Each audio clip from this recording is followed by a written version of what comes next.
पड़ेगा फिर। कर्मणा देव नेत्रेण जंतुर्देहो भवते। मेरे एक जानने वाले हैं, पिछले 10 साल से वो डिवोटी हैं यहीं के, ठीक है। अभी 6 महीने पहले उनकी फादर की डेथ हुई थी। ओके, तो ये कृष्ण भगवान ने ये जो कष्ट उनको दिया, क्यों दिया? वो तो 10 साल से इनकी डिवोटी थे। हमने तो बोला ही नहीं कि आप कृष्ण भक्त बनते तो कष्ट नहीं आएगा, हमने नहीं कहा ये। कल के मैं क्लास में गई थी। नहीं, हमने नहीं कहा ये कि कृष्ण भक्ति अगर करेगा कोई कष्ट नहीं आएगा। उसको कष्ट आएगा, कष्ट करने की जो सहन करने की दृष्टि बदल जाएगी। जैसे कि एक व्यक्ति जो है सड़क पे जा रहा है और साथ रास्ते में बैरियर्स हैं, स्पीड ब्रेकर्स हैं, तो एक व्यक्ति ठेले में जा रहा है, दूसरा व्यक्ति मर्सिडीज में जा रहा है। तो मर्सिडीज में जा रहा है वो भी उसी सड़क से जा रहा है, झटके उसको कम लगते हैं। कहने का मतलब यह है कि कष्ट जो है भक्तों के जीवन में भी आता है, सहन करने की शक्ति भगवान देते हैं।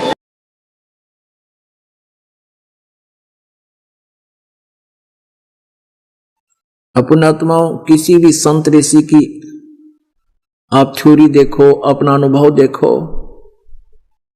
वो क्या कहते हैं कि जैसा भी किसी के प्रारब्ध में, संस्कार में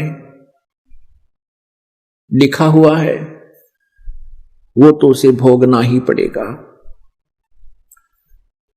एक दुखी प्राणी संकट निवारण के लिए क्या आशा करता है कि भगवान जीव के दुख दूर कर देता है। परमात्मा कहाँ मिलता है? संतों के पास जाते हैं कि वो परमात्मा की भक्ति करके और कुछ शक्ति प्राप्त कर लेते हैं और उस शक्ति से वो अन्य को भी सुख देते हैं। इसलिए वो कहाँ कहाँ जाते हैं?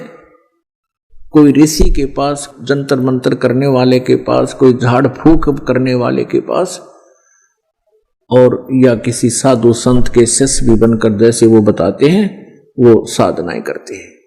और जब उनके संकट दूर नहीं होते हैं तो वो उस स्थान को छोड़ देते हैं, दूसरी जगह जाते हैं। जैसे कोई मंदिर में जाता है या कोई गुफाओं में जाते हैं या कोई पहाड़ों पर जाते हैं या कि तुलसी जाटी के धागे बांधते फिरते हैं, कोई कहीं किसी तीर्थ स्थानों पर जाते, वहां से कोई लाभ नहीं होता, तो फिर भी ये आत्मा हार नहीं मानती, क्योंकि इसको मालूम है कि एक परम शक्ति है परमात्मा जो सब दुख दूर कर सकता है। उसके लिए फिर कोई बताता है कि हमारे गुरुजी के पास चलिए, आपका सब कष्ट दूर हो जाएगा, वहां भी चले जाते। वो ऋषि, गुरुजी, संत, मंडलेश्वर पहले तो उसके संकट निवारण के लिए कोई ना कोई धर्म पूर्ण क्रिया अवश्य बताते हैं। जब उनसे लाभ नहीं होता है तो फिर वो कहते हैं कि बेटा ये तो तुम्हारा प्रारब्ध का कर्म है। प्रारब्ध माने तेरे भाग्य में लिख दिया गया है, तेरी जीवन हिस्ट्री में लिखा गया है, इसको खत्म नहीं कर सकते, ये तो तुझे भोगना ही पड़ेगा। आप किसी भी संत ऋषि के पास जाइए,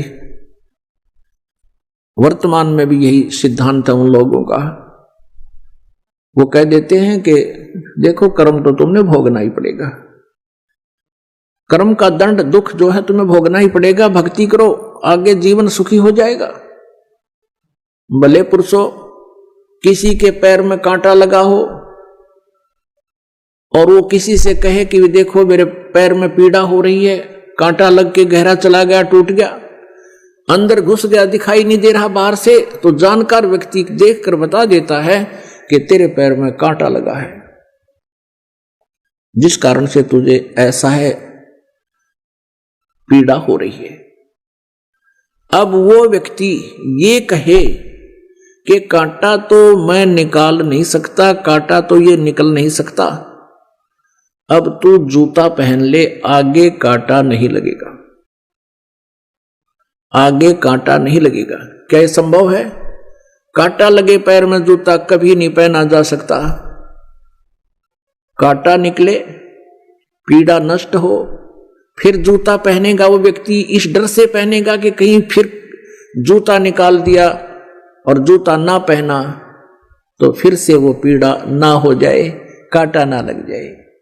तो जिनके ऊपर आपत्तियां, संकट आए हैं, प्रारब्ध के हों चाहे तीन ताप के हों, उनको न तो ये देवता ठीक कर सकते हैं, न श्री ब्रह्मा, श्री विष्णु, श्री शिव जी उन 3 ताप और श्राप आदि और प्रारब्ध के कर्म को ये नाश नहीं कर सकते। न ब्रह्म कर सकता, यह सरपुरुष नहीं कर सकता, न ये परब्रह्म कर सकता जिसको अक्षर पुरुष कहा। गीता जी अध्याय नंबर 15 के श्लोक नंबर 16 और 17 में 3 प्रभु बताए।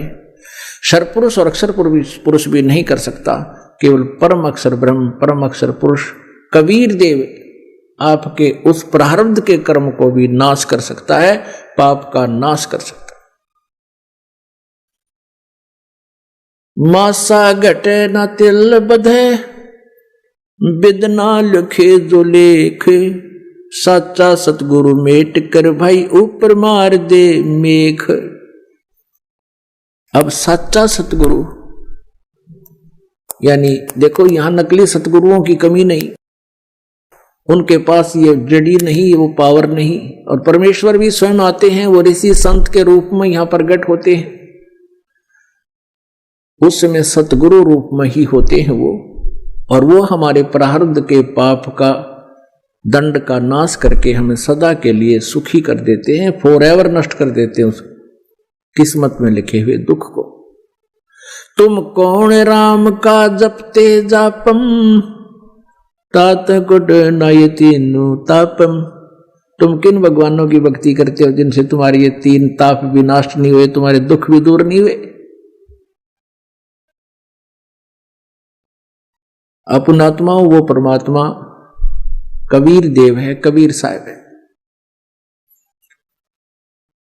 अब फिर क्या होता है कि जब तक हमें परमेश्वर का सही मार्ग नहीं मिलता, परम संत मिलते नहीं, तो ऋषियों के पास, गुरुओं के पास जाते हैं। सभी पहले तो अपनी धार्मिक क्रियाएं आपके ऊपर लाद देते हैं, आप भी दुख संकट निवारण के लिए उनको करना प्रारंभ करते हो।